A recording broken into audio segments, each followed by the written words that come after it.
Now let's take a closer look at this fried liver attack, and this is what we're going to examine in the next two sections. So we're going to see a game here between a very youthful Jonathan Spielman, played in the British Under-14 Championships in Real 1969, playing against a player called John Fletcher.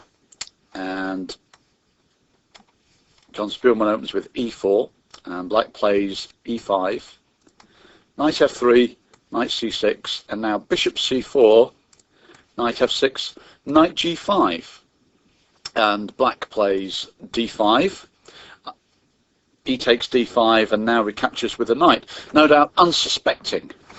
And Mr. Spielman, very youthful Mr. Spielman, plays knight takes f7, the fried liver attack. Now this may not actually be white's best move, and it's probably better to play d4.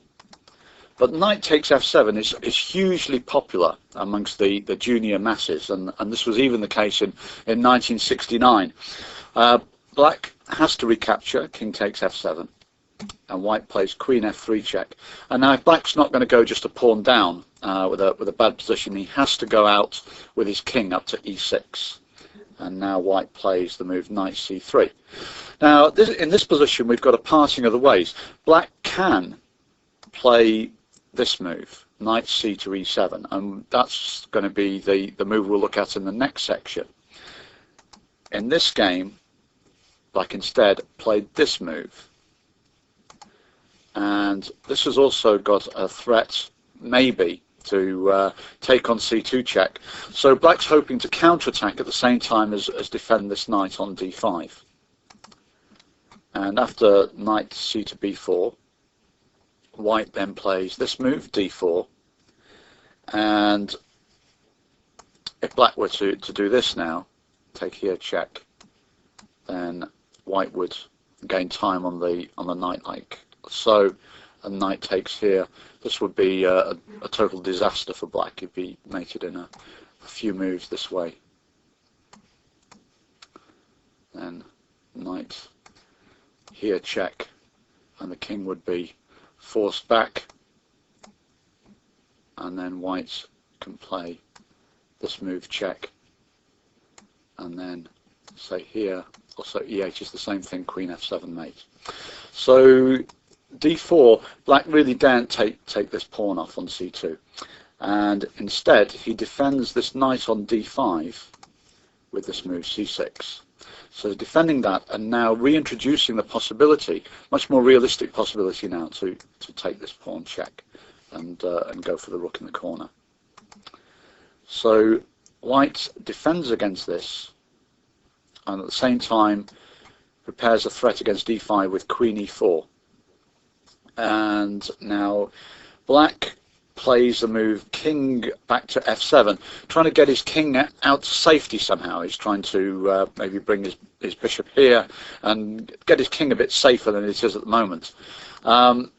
It's possible here too that he could play this move, queen out to f6. Another very real possibility. And I would assess the position as really being quite unclear. White sacrificed a piece, black's king's out in the open, but it's by no means, an arithmetically clear attack that white has. After queen f6, he might play, say, a3, and black's knight goes back, and white then may play this move, f4, and he can get this pawn on e5 now, and he'll have a couple of pawns and an ongoing attack against black's king, but it's not an entirely clear position. And I believe that on move 6, d4 is better, because knight takes f7 is just very messy. Of course, at under 14 level and at under 12 level and everything, then the fried liver knight takes f7 is going to score very heavily, because this king is out in the open. Black's king's out in the open and subject to attacks all over the place from white's active pieces. So in practice, white does very well, but theoretically, it's not that easy at all. Anyway, in this game, black goes king to f7, and now white plays this move, a3, and it's possible here that he should just take on e5 instead.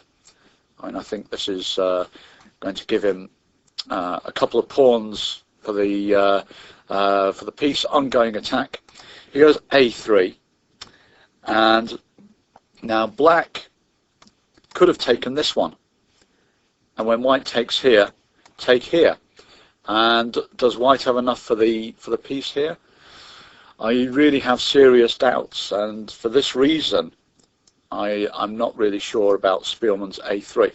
But he played this when he was under 14, you know, so we have to give him you know, a little bit of leeway with this. He was very young at the time.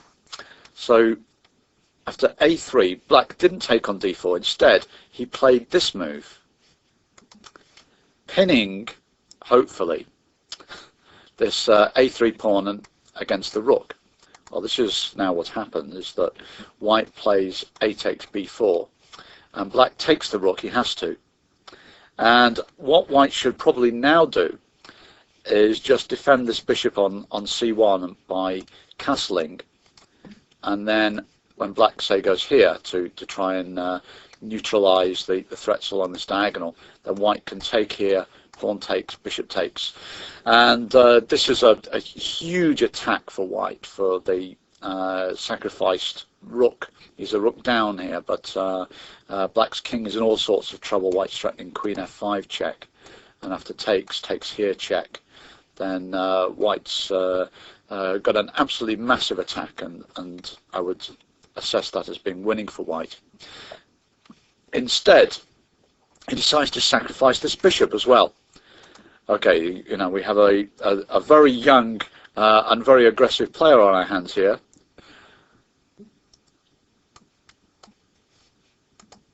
Future candidates match qualifier. Knight takes d5, c takes d5 is going to be winning for white. Queen takes d5 check. So black took the bishop off. Queen takes c1 check. And now white went here, all according to plan, no doubt. And now black should have brought the queen back. Should have brought the queen back to defend. And again, it's a rook down for white, but now with the queen in the crucial area of the board.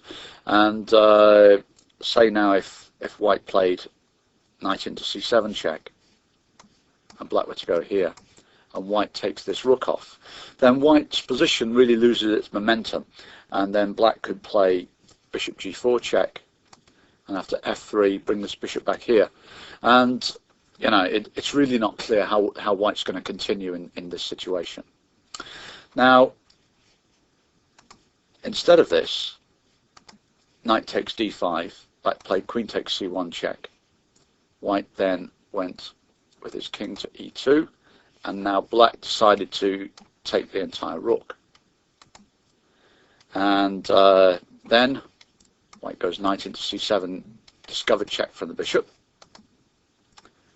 and black's king goes away to e7, and white plays queen takes here check. And it's only in this situation that black makes the decisive mistake. He goes king d7. Now, when I put this position into Fritz instead liked this move, and actually assessed this position as equal. Bishop comes out to g4 check, king d3, queen f1 check, and then king c3, queen takes f2. And now the best that white can do apparently is to go check, king comes here, and then queen b8 check, king comes here, queen e5 check, king goes back to d8, queen here check. And this is a draw, I believe, by repetition, the best white can do. Seems like he might have more, but f7 is covered by black's queen, and you know, meanwhile black himself has got a very strong attack.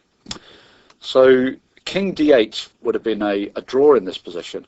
Instead, he plays the move king to d7, and then white is actually winning. He goes knight takes a8, and the point is that this bishop is stuck in now behind black's king and can't play bishop out to g4 check. So knight takes a8, black goes queen takes g2, white plays queen c7 check, and now black resigns, because when he goes king e8, this is going to be mate. So a very nice game by John Spielman. He was very young at the time. I think it gave a taster of the player that was to emerge in later years.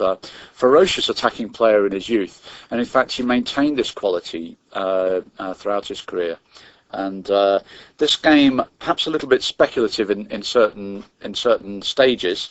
The fried liver is by no means clear, even though it scores very heavily at junior level. It's not clear, and as I say, white should play this move 6d4, which we're going to look at in a little while.